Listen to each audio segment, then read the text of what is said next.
pada video ini akan dijelaskan bagaimana cara memodelkan dan menganalisis suatu elemen satu dimensi. Ya, contohnya di sini adalah spring. Kita mulai saja untuk pemodelan dari elemen spring ini. Kita sudah buka untuk patrannya, dan pertama tadi kita buat dulu, kita simpan filenya di mana. Ya, kita buat dulu di sini untuk filenya.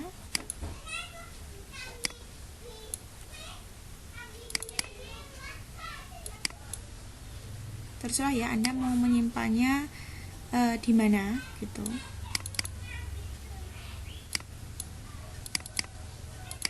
Nah, misalkan saya ambil di sini ya.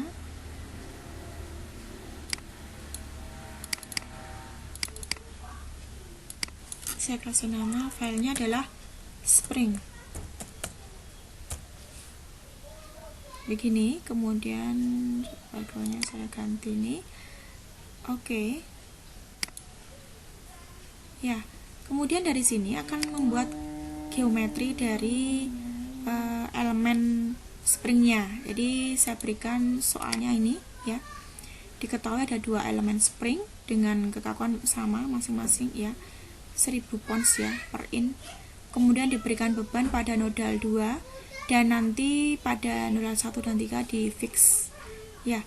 Karena di spring ini adalah utama kekakuan ya, nanti tidak perlu kita menginput dari nilai geometri yang lain ya, hanya kekakuan saja. Kita mulai, jadi panjangnya nanti sembarang ya. Kita mulai dari sini untuk membuat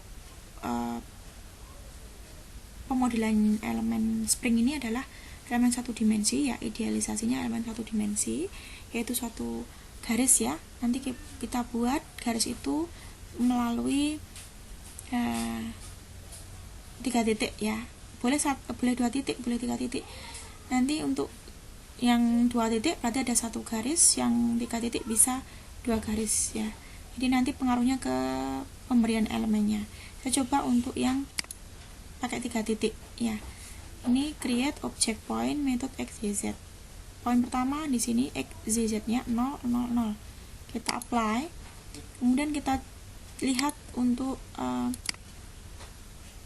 poinnya dengan ini tadi ya, point size-nya dibesarin. Kemudian untuk menampilkan urutan poinnya atau poinnya ada berapa, di sini Anda klik. Nah, ini ada muncul poin 1, kemudian poin 2 saya beri jarak, ini bebas, saya tidak harus 10 ya. Ini poin 2-nya, kemudian poin 3. Poin 3-nya 20. Apply. Nah, udah muncul seperti ini. Kemudian kita buat curve-nya ya, dari sini ke sini dan dari ini ke sini ya, seperti ini ya. Kemudian kita buat, setelah buat geometrinya selesai, kita meshing. Pertama create meshed uniform. Kemudian untuk membuat meshing bisa berdasarkan jumlah elemen maupun elemen length. Saya membuat berdasarkan jumlah elemen karena tadi ada 2 kurva ya. Cukup saya memberikan mesh di kurva 1 itu 1 elemen saja, di kurva 2 1 elemen ya. Jadi ini saya kasih 1 begini. Kemudian kalau nanti Anda membuat kurvanya 1, berarti nanti angkanya 2 ini ya, number elemennya 2 gitu, karena tadi di soal kan ini ada 2 elemen gitu. Jadi yang saya katakan tadi sebagai kalau membuat curve dengan 2 titik dan 3 titik. Kalau 3 titik berarti tiap elemen, tiap garis diberi meshing 1 elemen.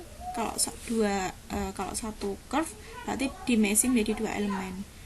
Ini curve-nya curve 1, ini curve 2. Kemudian kita apply. Nah, kemudian kita mesh ya. Kalau mesh ya hanya membagi saja, ini mewujudkan ya, mewujudkan meshnya. Ini curve, kemudian dipilih curve-nya ini ya, kita apply. Nah, ini 2 elemen created, jadi sudah ada 2 elemen terbentuk. Nah, kemudian untuk cek modelnya kita perlu lakukan equivalence setiap kita meshing supaya nanti memastikan nodal ini tersambung ya. Artinya nanti tidak ada nodal yang tertumpuk di sini ya, gitu. Jadi ini harusnya satu nodal untuk bersama untuk elemen 1 dan elemen 2. Kita equivalence, kita apply, maka di sini ada tulisan one node deleted, artinya nanti di sini memang sudah terhubung, tidak ada numpuk lagi gitu ya. Kemudian setelah meshing kita berikan load itu bebannya tadi di sini pilih force ya, kita force dulu. Force-nya yang diberikan di sini adalah di nodal 2 itu 1000 pounds. Kemudian nanti untuk displacement-nya berkaitan dengan tumpuan yang diberikan, yaitu di nodal 1 dan nodal 3 di fix gitu ya. Gitu. Sekarang kita ke force dulu di sini, arahnya X ya. Jadi kita berikan nama, force-nya adalah selalu diberikan nama kepada apa yang Anda definisikan. Misalkan force-nya tadi 1000. Nah, saya kasih nama force 1000, tapi tidak harus seperti itu. Terserah nanti Anda namanya seperti apa. Ini besarnya, nilainya di sini. Kita kasih 1000,0,0. 1000 di X ya, karena memang arahnya tadi bebannya arah X gitu. Dan ini kita okekan ya. Kemudian select application legend, ini pilih tadi bagian yang diberikan beban di poin 2 ini, poin sini ya, atau nanti bisa cara frame begini ya, itu artinya di nodal sini, terserah mau frame atau geometri.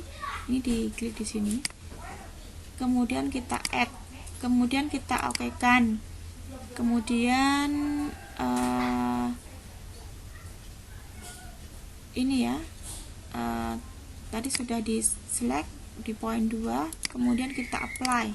Nah, ini muncul bebannya 1000 di sini, arahnya ke X kanan, ini positif ya.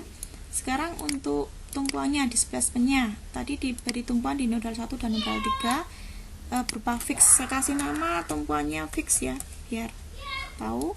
Inputnya di sini kalau fix itu berarti translasinya semuanya 0 ya, tidak bisa bergerak arah X, Y, Z. Kemudian sama juga untuk rotasinya, jadi T translation, ini rotation ya, kita kasih 0 semuanya. Jadi hati-hati nanti untuk menginputkan nilainya di sini, ini berkaitan dengan derajat kebebasannya ya. Jadi tergantung tumpuannya seperti apa. Kemudian kita pilih yang diberikan tumpuan di nodal 1, nodal 3, bisa sekaligus ya, tekan shift saja muncul. Nah, ini nodal poin 1, 3, add, kemudian oke, kemudian Anda apply. Nah, ini muncul di sini 1 2 3 4 5 6, 1 2 3 translasi, terus 4 5 6 rotasi gitu ya.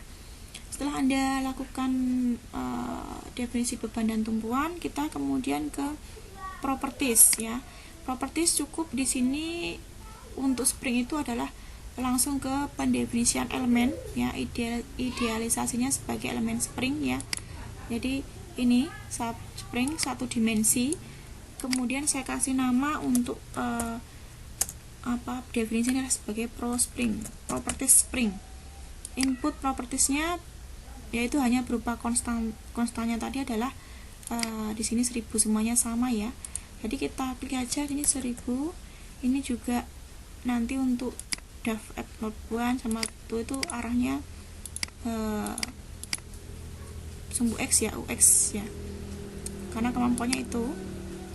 Kemudian select application region adalah untuk kurva elemen 1 dan elemen 2, kurva 1 2. Oke, kemudian Anda apply. Nah, sudah selesai. Kemudian kita ke analisis ya. Kalau udah ke analisis, nah ini tinggal dianalisa saja. Tetapi ini ada kendala ya, memang di software yang saya install ini mungkin ada bagian yang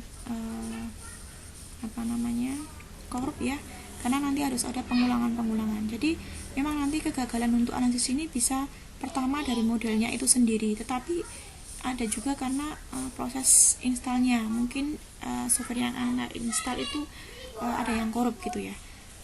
Kalau model saya kira sudah tepat, kemudian kita bisa kalau masalahnya di software ya kita bisa ATI ya, bagaimana caranya.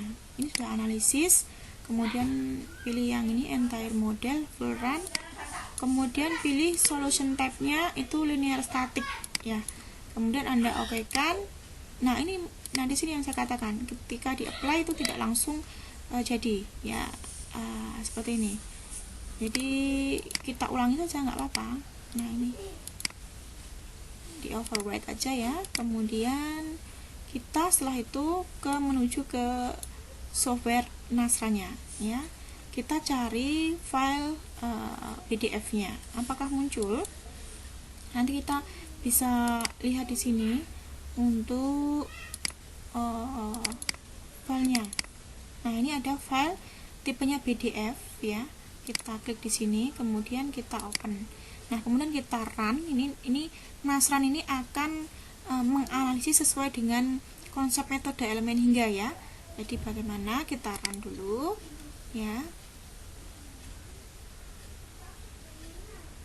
Nah kalau sudah selesai tanda tut, kita ke sini, kembali lagi ke patrannya, kemudian kita akses resultnya. Kita cari filenya tipe XDB-nya ya. Ini kadang-kadang juga gagal karena memang nanti masalah di pemodelannya atau nanti ke masalah software itu sendiri ya. Tapi tidak ada masalah. Select result file. Ini dipastikan ya, apakah benar tadi sudah di sini ya. Nah ini ada file XDB-nya, kemudian Anda okekan. Nah setelah itu sudah ada, tetapi ketika nanti Anda apply di sini masalah tulisannya bikin, berarti ya bermasalah, belum selesai juga ya. Itu sekali lagi, karena kalau saya di masalahnya di program saya, di software saya ini adalah pada masalah softwarenya ya. Jadi mungkin masalah settingnya, instalasinya, atau bagaimana. Nanti kadang munculnya sudah benar, tetapi di sini ada tulisannya bikin gitu ya, bikin. Nah kalau selesai atau berhasil itu ada tulisannya N gitu ya. Kita apply saja. Nah ini ada tulisan bikin begini ya. Jadi belum berhasil. Artinya ketika Anda nanti melihat di result tidak ada apa-apa ya, berarti kita ulang lagi gitu ya. Kita delete dulu untuk jobnya ini ya. Kemudian kita ulangi langkahnya seperti di awal tadi ya. Kita kasih beda nama ya, misalkan seperti itu, supaya nanti bisa membedakan yang di awal ya. Jadi memang kegagalannya banyak ya, ada di mana gitu. Kita mulai lagi, kita cari file PDF-nya sudah ada, kita open, kemudian kita run ya. Kok muncul seperti itu. Nah ada. Kemudian kita akses result, cari Spring ini, kemudian select result file. Oh file XDB-nya kok tidak ada gitu ya. Nah padahal tadi di sini kan.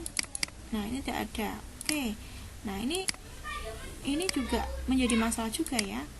Jadi kalau tadi ada tapi tidak berhasil ya. Ya kita lakukan lagi untuk ceknya.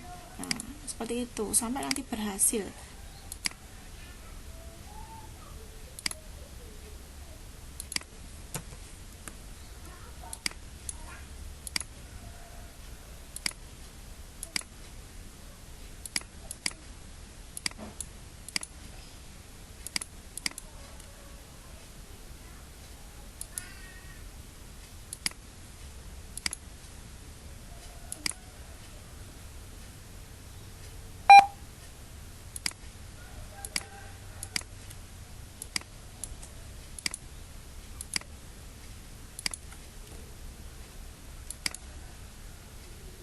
Nah ini sudah berhasil, ada tulisannya N ya, N attach result file. Nah seperti ini ya. Kalau sudah N berarti nanti di resultnya pasti ada ya. Ini ya yang saya maksud, ada tulisannya ini.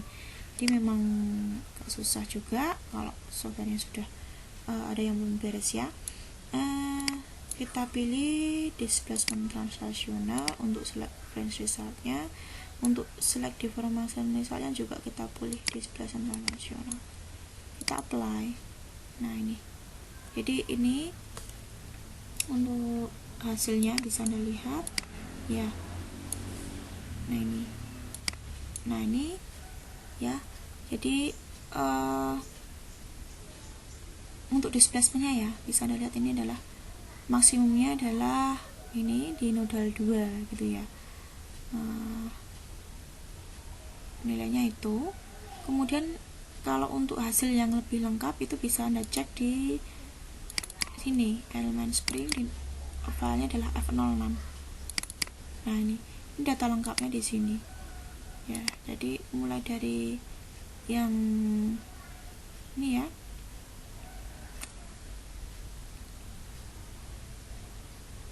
maksimum dari displacement-nya ya, di sini terjadi di sini. Ini nilainya ini. Kemudian di T1 nih, translasi ini ya, di nodal ini ya. Jadi ini besarnya tadi ini. Kemudian untuk yang applied load-nya yang juga Anda lihat di sini. Tadi berikan 1000 ya. Jadi itu kalau untuk vektornya bisa dilihat vektornya di sini ya, nilainya ini. Kemudian force of single point constraint, jadi bisa dilihat juga ini hasilnya di poin 1 dan poin 4 untuk nilainya ini ya. Jadi ini untuk nilai gaya reaksinya ya, gaya reaksinya ini force of single point constraint-nya itu. Kok displacementnya bisa lihat ini itu ya, di tadi nodal 2 tadi kayaknya poin ya, di nodal 2 itu tadi. Ini di tiap ujungnya tadi, tergantung kita memberikan tadi namanya apa gitu. Jadi ini untuk gaya reaksinya, untuk displacementnya gitu. Ini yang kita input tadi, applied load-nya di sini.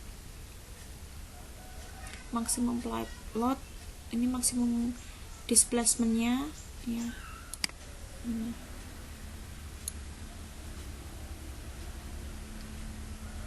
Nah itu, jadi datanya lengkap ya.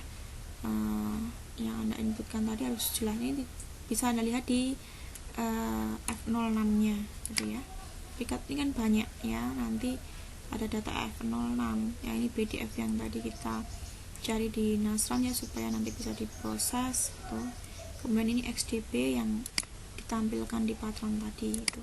Nah itu untuk mengenai contoh pemodelan dan analisis dari elemen satu dimensi, yaitu elemen spring ya. Semoga jelas. Terima kasih.